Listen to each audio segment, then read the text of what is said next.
I'm standing in New York City, which is considered the most walkable city in the country.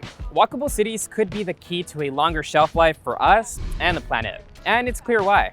One study found that folks who walk for more than 8 minutes a day were 72% more likely to report better physical health and 33% more likely to report better mental health. Not only is a walkable community likely to be healthier, but it's probably also wealthier.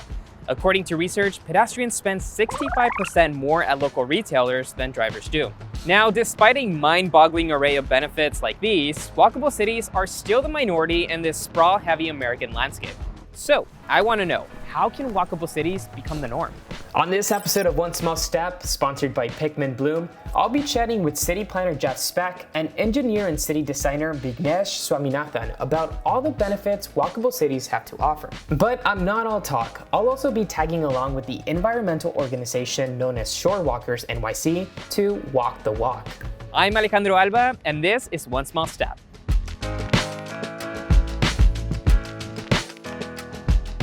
Off the bat, let's talk about the term walkability.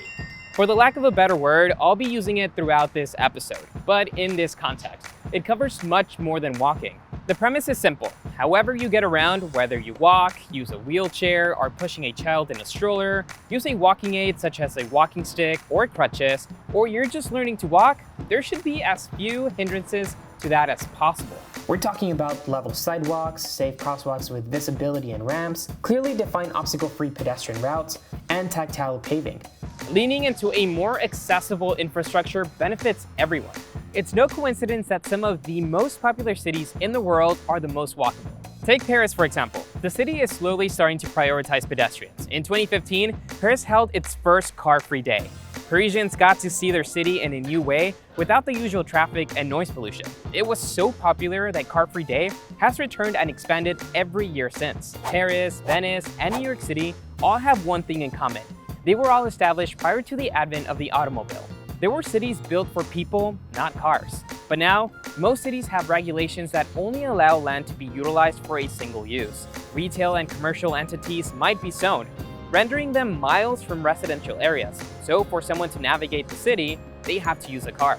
Until the middle of the 20th century, almost every place built in the world, literally for 10,000 years, consisted of neighborhoods. They tended to be about a half mile across, 5-minute walk from the edge to the center, and they tended to contain most of the needs of our daily life.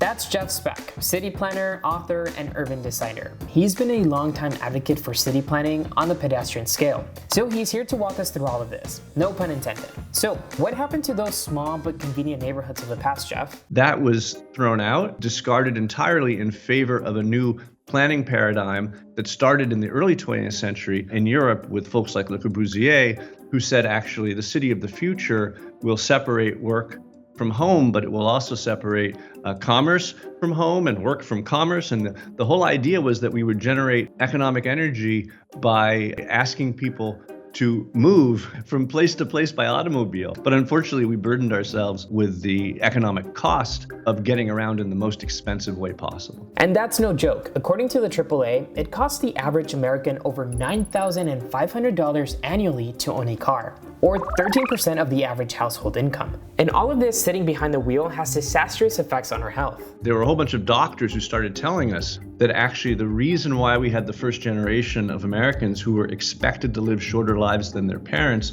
was because we had engineered out of existence the useful walk in our city. So driving is harmful to the environment. If you complete 5 trips of 1.2 miles a week on foot instead of car, we could decrease the number of emissions by 190 pounds a year. Once they started studying carbon, and not carbon output per mile, but carbon output per household, they realized that it's the densest areas, the most inner city parts of every metropolitan area that have the lowest carbon output. Because they used to tell us, and most people have done it now, we need to change all our light bulbs to these energy saver light bulbs, right? It turns out that turning all your light bulbs into energy saver light bulbs saves as much energy in a year as moving to a walkable neighborhood saves in 1 week. And it's due to a whole bunch of factors, but principally just not driving. Driving is also extremely dangerous to pedestrians. It's half a mile between crosswalks. Someone crosses with their kids outside of a crosswalk because they saved themselves literally 10 minutes of walking by doing that, and they're hit by a car, and we blame the victim in those circumstances without asking, how could we make these places safer, and why are we asking people without cars to live in places that demand car use? I know what you're thinking. Sure, a car can be expensive, but walkable cities are infamous for their high housing prices. Well, it's true that the cost of housing is higher in more densely populated areas like New York City, San Francisco, and Washington, D.C. However, when you take into account housing and transportation costs together, these places are far more affordable than sprawling cities. According to data from Citizens Budget Commission, New York City ranks 9th lowest in combined housing and transportation costs. The least affordable cities when housing and transportation are considered together are actually sprawling. A lot of these communities, especially in historically redlined communities, they never ever had good walking and biking and transit infrastructure. And so to try and explain that, sometimes it's just like, oh, that's what happens in the rich side of town. It doesn't happen over here, and you're making this area more expensive. And that's where the gentrification conversation comes up. And so being able to facilitate that, hey, no, you, even if you're undocumented and you don't speak the language, you have every right to talk about your child crossing the street. That's Vignesh Swaminathan. He's a city infrastructure designer and the CEO and president of Crossroad Lab, an innovative active transportation firm specializing in feasible protected intersections. He's also a TikTok sensation. But most of all, Vignesh is a strong advocate for giving everyone a seat at the table when it comes to rebuilding the community they live and work in. We're trying to get to this bottom-up planning, where we're listening to the community and they're helping us get solutions so we can actually give them stuff that they need instead of this top-down. And a lot of communities, they feel that they're being displaced because of gentrification, and they feel that, hey, we've been advocating for good, great streets in this area for a long time, and we never got it. I made a TikTok about a crosswalk in Oakland that the Black Panther Party, when they actually started, they were advocating for street lighting, crosswalks, drainage in Oakland for many, many years, and they never had any reception. And they said one day we're going to have crossing guards to help the kids get across the street. And right before the event was planned, the city went and implemented the signal. And they were like, hey, if it was that fast for them to implement a signal, how come they didn't do it for this X amount of years? And a lot of what Crossroad Lab does is this quick build where we try not to rip out the entire street because we need to listen to the community first. And so when we want to make roads more walkable, there's a lot of things that we can do with paint and plastic before we do concrete work. Now, we do a lot of the civil concrete work of curb extensions and more ADA ramps, directional ADA ramps, to make these areas more comfortable and walkable, but those just honestly are very expensive. I try to do stuff that is quick build, where we implement something now and we learn from that, and we use what we've learned from that to go get actual funding to build stuff out fully. I don't like leaving the paint and plastic out there for too long. That's not the point of it. It's just to go as a permanent project. The point is to help us use that to warrant building bigger, better projects. While Vignesh is a strong advocate for making cities more accessible for everyone, many city planners aren't very ADA sensitive, and more often than not, end up building new infrastructure for the perceived majority. If you design for the majority, then you end up designing for somebody who's typically male, who's an able person, who maybe has a charged cell phone, who has a car, and you design for that user because you're just trying to design for majority people. If you design for that user, you design for, in theory, you design for most people. One of the things that I advocate for is if you design for somebody who's maybe blind, in a wheelchair, who's undocumented, who doesn't speak the language, then you actually design for more users. Because if you can make it wide enough for a wheelchair and you can make it lit enough for somebody who's blind or visually impaired, and if you can design for somebody who does not speak English to just intuitively know how to use the facilities, then you actually design for more people. That may require more investment, but I think what I advocate for is that actually allows for more access. Walkable cities still have a long way to go, but all this talk of them and the benefits they offer made me really excited to go out and, well, walk. That's why I'm here with Walkers NYC, an environmental walking organization dedicated to promoting and preserving New York's waterfront. Shore Walkers was started by our founder, Cy Adler. He had a vision that the future of New York City was walking. He also thought of himself as an islander. Since he lived on the island of Manhattan, he wanted to walk around the shore of Manhattan.